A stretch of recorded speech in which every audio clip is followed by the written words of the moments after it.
अस्सलाम वालेकुम नाजरीन, मैं हूं मोहम्मद मुदस्सिर और आप देख रहे हैं एम फैक्ट्स। नाजरीन, ये तो हम सब जानते हैं कि जब से इंसान ने नेचुरल गैस और पेट्रोल वगैरह का इस्तेमाल किया है तब से हमारी ज़मीन का टेम्परेचर दिन ब दिन बढ़ता जा रहा है और हमारी ओजोन लेयर भी कमज़ोर होती जा रही है और हमारे एटमॉस्फेयर भी आहिस्ता आहिस्ता बर्बाद हो रहा है। साइंसदानों का मानना है कि अगर ऐसा ही चलता रहा तो आने वाले चंद सालों में ज़मीन पर ज़िंदगी मुश्किल हो जाएगी, क्योंकि इंसान गर्मी को बर्दाश्त नहीं कर पाएगा। इसलिए इंसान ने अपने लिए नए घर की तलाश जारी कर दी है, यानी कि एक नया प्लैनेट तलाश कर लिया है। नाज़रीन, वैसे तो हमारे सोलर सिस्टम में 8 प्लैनेट्स मौजूद हैं। इन 8 प्लैनेट्स में से अगर किसी पर ज़िंदगी जीने का कोई चांस मौजूद है तो वो है मार्स, क्योंकि मार्स पर कुछ ऐसी चीज़ें मिली हैं जो साबित करती हैं कि मार्स पर कभी ज़िंदगी हुआ करती थी, लेकिन फिर कुछ ऐसा हुआ कि ज़िंदगी ख़त्म हो गई और मार्स अब एक मिट्टी का ढेर है।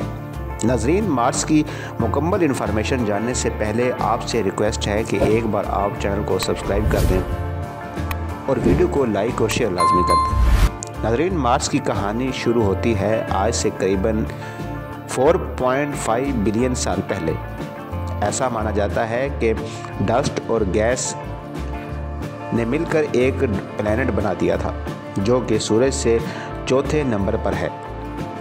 मार्स हमारे सिस्टम का दूसरा छोटा प्लैनेट है जो कि हमारी ज़मीन पर 270 करोड़ किलोमीटर के फासले पर है। यानी कि अगर एक स्पेस क्राफ्ट को भेजा जाए तो उस स्पेस क्राफ्ट को पूरे 7 माह लग जाएंगे।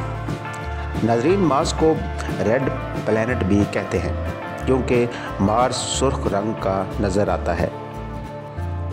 इस सुर्ख रंग के बारे में कदीम रोमन्स का मानना है कि मार्स का ये सुर्ख रंग खून और जंग की वजह से है, क्योंकि उनके मुताबिक उनके देवताओं ने मार्स पर जंगें लड़ी थी और खून बहाया था।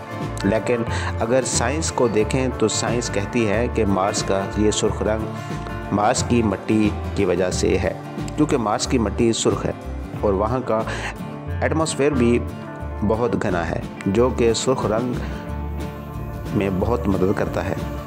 नाज़रीन, हमारी ज़मीन का एक चाँद है जो कि बहुत ही खूबसूरत नज़र आता है, लेकिन अगर हम मार्स की बात करें तो मार्स के 2 चाँद हैं।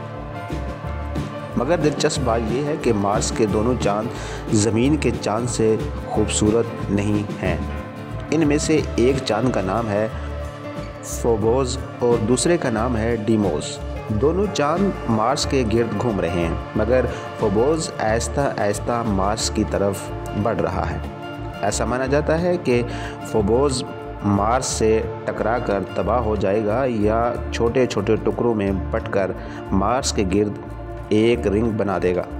जैसा कि पहले ही मैं बता चुका हूं कि मार्स का एटमॉस्फेयर बहुत ही घना है, तो इसलिए यहाँ पर मिट्टी के बहुत बड़े बड़े तूफान आते हैं जो कि पूरे मार्स को अपनी लपेट में ले लेते हैं। इसके अलावा जैसा कि हम जानते हैं कि हमारी ज़मीन पर ओजोन की लेयर जो कि सूरज से आने वाली रेडिएशन से बचाती है।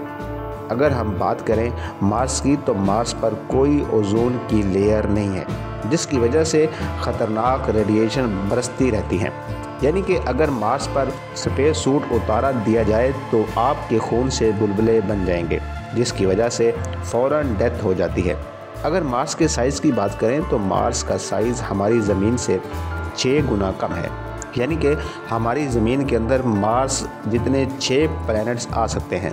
इसके अलावा मार्स के अंदर सबसे बड़े पहाड़ी सिलसिले मौजूद हैं। मार्स पर मौजूद एक पहाड़ जिसका नाम है ओलंपस मून्स हमारे सोलर सिस्टम का सबसे बड़ा पहाड़ है, जिसकी लंबाई दुनिया के सबसे बड़े पहाड़ माउंट एवरेस्ट से 3 गुना ज़्यादा है। साइंसदानों के मुताबिक ओलंपस मून्स एक वोल्केनो था जो कि फट चुका था, लेकिन फिर 50 मिलियन साल पहले यानी कि डायनासोर के मरने के फ़ौरन बाद मार्स तमाम वोल्केनो ख़त्म हो चुके थे। मार्स का टेम्परेचर -81 डिग्री फ़ारेनहाइट है जो कि अंटार्कटिका से ज़्यादा है। تو ناظرین، اتنا کچھ ہونے کے باوجود آخر انسان مارس پر ہی کیوں جانا چاہتا ہے، جبکہ ہماری سولر سسٹم میں اور بھی بڑے بڑے پلانٹ موجود ہیں؟ تو اس کا سب سے پہلی وجہ یہ ہے کہ یہ ہماری زمین کے قریب ہے۔ مگر آپ کے ذہن میں آئے گا کہ قریب تو وینس بھی ہے، اس کے بارے میں ہم کیوں نہیں سوچتے؟ وینس کے بارے میں اس لیے نہیں سوچتے کہ وینس ہمارے سسٹم کا گرم ترین پلانٹ ہے۔ وینس کی گرمی کسی کو بھی برداشت نہیں ہوتی، وہ ایسے ہے جیسے کھولتے ہوئے لاوا۔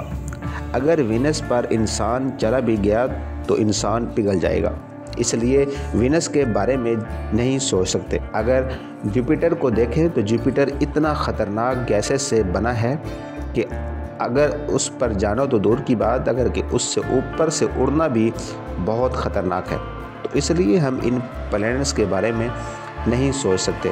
تو آخری امید ہماری مارس ہی ہے۔ مارس بھی ہمارے لیے خطرناک، مگر سائنسدانوں کے مطابق مارس پر کچھ ایسی چیزیں ملی ہیں جن سے ثابت ہوتا ہے کہ مارس پر زندگی گزارا جا سکتی ہے۔ جیسا کہ زندگی کی سب سے اہم چیز جو ہوتی ہے وہ ہے پانی۔ جی ہاں، سائنسدان کو مارس پر پانی ملا ہے، لیکن یہ پانی نہ تو مارس کی زمین سے نکلا ہے اور نہ ہی یہاں پر کوئی سمندر وغیرہ موجود ہیں۔ مارس پر یہ پانی ساؤتھرن پولر کیپس کے ایک جمع ہوا ہے، اور سائنسدانوں کا یہ ماننا ہے کہ یہ پانی اتنا زیادہ ہے کہ اگر اس کو پگھلا دیا جائے تو مارس کو پورے 36 فیٹ تک ڈبو دے گا۔ مارس پر پانی ملتا زندگی کی پہلی امید ہے۔ اس کے علاوہ مارس پر سوکھی ہوئی ندیاں بھی نظر آئی ہیں، جو کہ اس بات کی ثبوت ہے کہ مارس پر کبھی پانی ہوا کرتا تھا اور ہماری زمین کی طرح ندیوں میں بہا کرتا تھا۔ اس کے علاوہ مارس پر کئی ایسے ثبوت ملے ہیں جن سے سائنسدانوں کو لگتا ہے کہ مارس پر کبھی زندگی ہوا کرتی تھی۔ ناسا اور اسپیس ایکس مارس کو بہت زیادہ اسٹڈی کر رہے ہیں، اور اسپیس ایکس کے مالک ایلون مسک نے تو یہ تک کہہ دیا ہے کہ وہ 2050 تک وہ انسانوں کا مارس پر ایک بہت بڑا شہر آباد کریں گے۔ تو ناظرین، مارس کی انفارمیشن آپ کو پسند آئی ہوگی، اور کومنٹس باکس میں لازمی بتائیے گا۔ مجھے دیجیے اجازت، اللہ حافظ۔